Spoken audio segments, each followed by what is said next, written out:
तो स्टूडेंट्स अब हम आ चुके हैं एक्सरसाइज 3.1 के क्वेश्चन नंबर 7 की और class 10th NCERT maths chapter number 3 pairs of linear equation in two variable के क्वेश्चन नंबर एक्सरसाइज 3.1 के क्वेश्चन नंबर 7 की ओर। क्वेश्चन क्या है देखते हैं। Draw the graph of the equation x minus y plus 1 equals to 0 and 3x plus 2y minus 12 equals to 0. Determine the coordinate of the vertices of the triangle formed by these lines and x-axis and shade the triangular shade. तो यहाँ पर हमें दो equation दी गई हैं, एक है x minus y plus 1 और दूसरी है 3x प्लस 2y माइनस 12.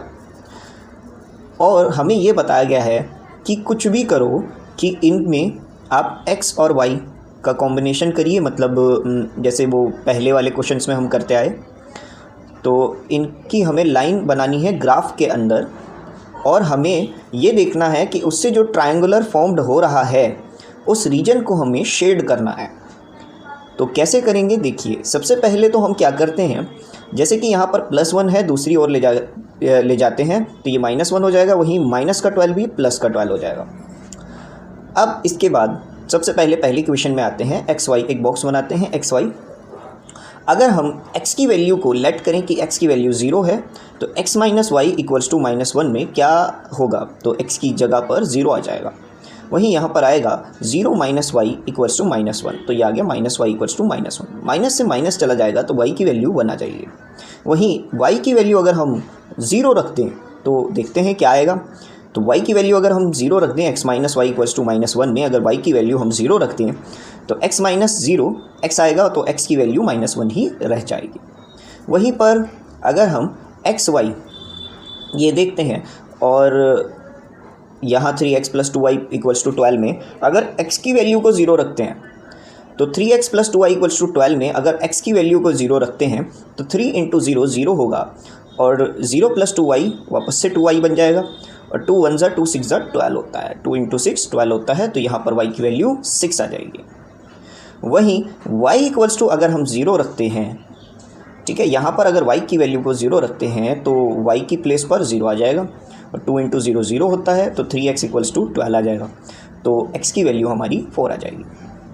अब हमारे पास कुछ पॉइंट्स मिल चुके हैं. जैसे पहला पॉइंट हमें 0,1 मिला, दूसरा पॉइंट हमें -1,0,1, तो ये दोनों पॉइंट्स मिल चुके हैं. वहीं दूसरी लाइन के अकॉर्डिंग तो इनसे मिलती जुलती एक लाइन पूरी की पूरी हम ड्रॉ कर लेते हैं. यहाँ पर ये लाइन ये ड्रॉ हो गई.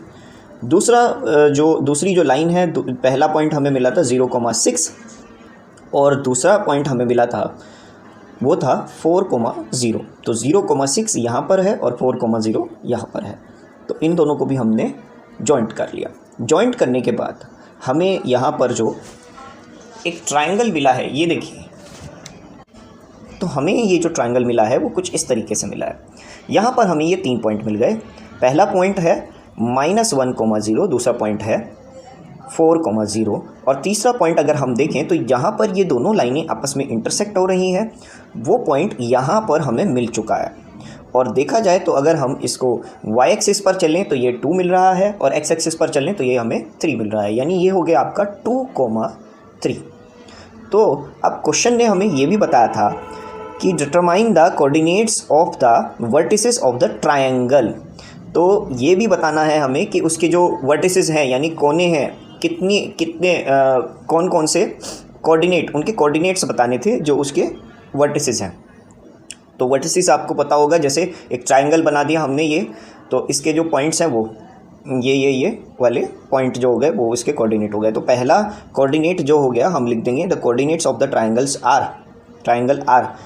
पहला कोऑर्डिनेट हो गया वो है -1,0, दूसरा कोऑर्डिनेट 4,0 और तीसरा कोऑर्डिनेट ये 2,3 बैठ जाएगा. अब आप इसको नोट कर सकते हैं. साथ में ही क्वेश्चन ने हमें ये भी कहा था कि शेड द ट्रायंगुलर रीजन, जो ट्रायंगुलर रीजन है उसको शेड भी करना है. तो हम यहाँ पर, अब मैं तो यहाँ पर अपने सेलफोन में यहाँ पर शेड नहीं कर सकता, लेकिन इतना ज़रूर कर सकता हूँ, ये एक ट्रायंगल यहाँ पर इस तरीके से बना सकता हूँ. तो आप पेंसिल से शेड कर सकते हैं अपनी नोटबुक में इस एरिया पर. तो आज के लिए इतना ही. Thank you very much.